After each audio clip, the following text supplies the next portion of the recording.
भारत की हुंकार है, जनता ही सरकार है। भारत की हुंकार है, जनता ही सरकार है। जी, कोई सवाल है तो आप लोग पूछ सकते हैं। आपने अपने प्रेस नोट में कुछ बैंक फ्रॉड का जिक्र किया था, जी, उसके पीछे क्या?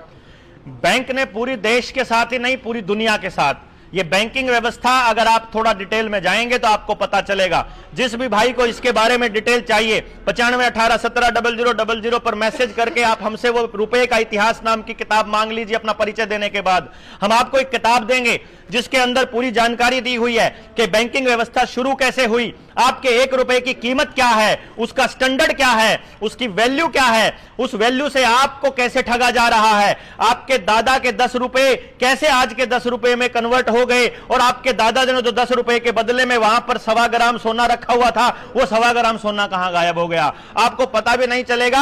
आपको किसी ने बताया ही नहीं कि आपके 1 रुपए की कीमत है 770 मिलीग्राम सोना, और वो 770 मिलीग्राम सोने के बिना जो भी सरकार 1 रुपया भी छापती है, 2 रुपया भी छापती है, 5 रुपया भी छापती है, वो फ्रॉड रुपया है। आप देखेंगे 2016 तक आपने देखा होगा 8 नवंबर को जब मोदी जी ने नोटबंदी की थी, उस टाइम पर आरबीआई का बयान है कि हमारे पास 16 लाख करोड़ रुपए की नोट करेंसी है। 16 लाख करोड़ रुपया आपके देश के पास था, उसमें से 14 लाख करोड़ रुपया 500 और 1000 के नोट की शक्ल में था। उसके बाद अचानक से नोटबंदी के बाद 2000 का नोट आया, और आपने देखा होगा भाजपा कार्यालय पर वो 2000 का नोट अदला बदली किया जा रहा था। एक लौट गया बैंकों के पास, एक लौट गया भाजपा के पास। भाजपा ने आलीशान अपने दफ्तर बनाए, अपने लिए जहाज लिए, अपने लिए कार ली, अपने लिए बड़े बड़े खर्चे किए, और वो सब खर्चे करने के बाद अपनी पूरी मौज करी, और उस मौज के बाद में आगे जो बाकी पैसा बचा वो पब्लिक के अंदर बांट दिया गया, और पब्लिक के अंदर जो पैसा बांटा वो सारा का सारा फर्जी रुपया था, जिसके बराबर में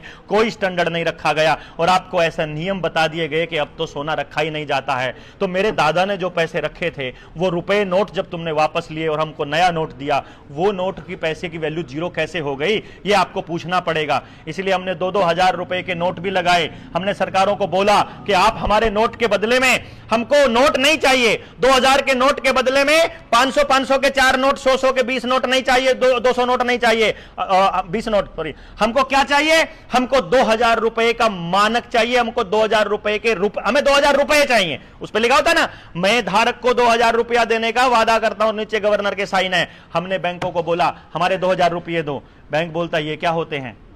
तो तुम क्या अभी तक ये जो दे रखा है क्या? बोले ये तो 2000 रुपए हैं। अरे ये रुपए नहीं है, ये रुपए का नोट है। हमारे बड़े बुजुर्ग हमेशा से कहते हैं देना 100 का नोट, देना 10 का नोट। उन्होंने कभी नहीं कहा देना 100 रुपए 200 रुपए, लेकिन हमारी अगली पीढ़ी ने उस 100 रुपए को ही, 100 रुपए के नोट को ही 100 रुपया मानना शुरू कर दिया। और अब आजकल तो नई पीढ़ी है, वो उस मोबाइल में आई हुई डिजिट को ही 100 रुपया मानना लग गई।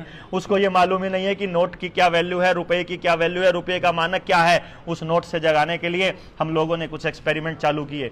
200 से 250 लोगों का आवेदन हम लोग लगा चुके हैं, जो कर्जे में दबे हुए थे, रोज बैंक वाले जिनकी ऐसी तैसी कर रहे थे, रोज फोन कर करके उनका जीना हराम कर रखा था।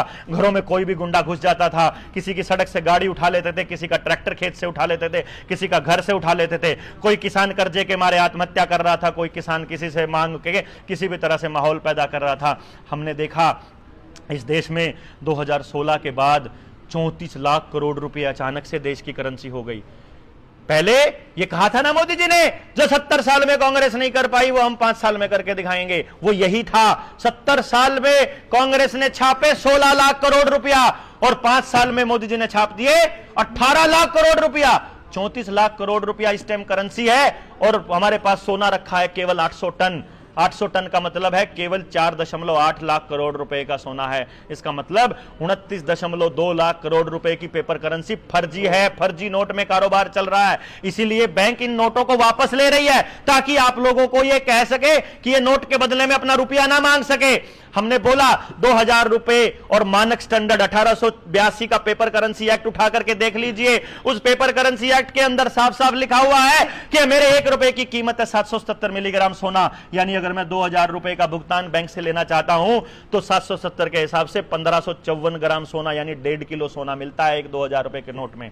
और जब इसका हवाला देकर के जब हमने बैंकों के आवेदन लगाने शुरू किए, जब हमने मकानों के आवेदन लगाने शुरू किए, तो आपने देखा होगा कि कि बैंक वालों की बोलती बंद हो जाती है। ना वो कोई मकान सील कर पाते हैं, ना वो कोई गाड़ी छीन पाते हैं, ना कोई ट्रैक्टर छीन पाते हैं। और लगे हुए ताले भी तोड़े हमने। अपने साथियों ने 20-25 गाड़ियां खरीद ली और हमने कहा कि तुम फ्रॉड कर रहे हो, और बैंक वाले चुप हैं, बोलते ही नहीं है। वो कहते हैं तुम हमको जबानी बुलाते हैं तो हमको कहते हैं अच्छा मान लो, तुमने मान लिया कि हमने तुमको फर्जी नोट दिया, मान लिया कि हमने तुमको गलत नोट दिया, तुम एक काम करो हमको ये फर्जी नोट ही दे दो। हम ये कहते हैं ठीक है हम दे देंगे, तुम एक काम करो तुम हमको लिख करके दे दो। बैंक वाले लिख कर नहीं दे रहे। तुम हमें यह लिख करके दो तो कि तुमने हमारे साथ फ्रॉड नहीं किया, बैंक वाला लिख कर नहीं दे रहा। सरकार हमको बता नहीं रही, सरकार चुप है। हमने ताले तोड़ दिए, लेकिन मुकदमा FIR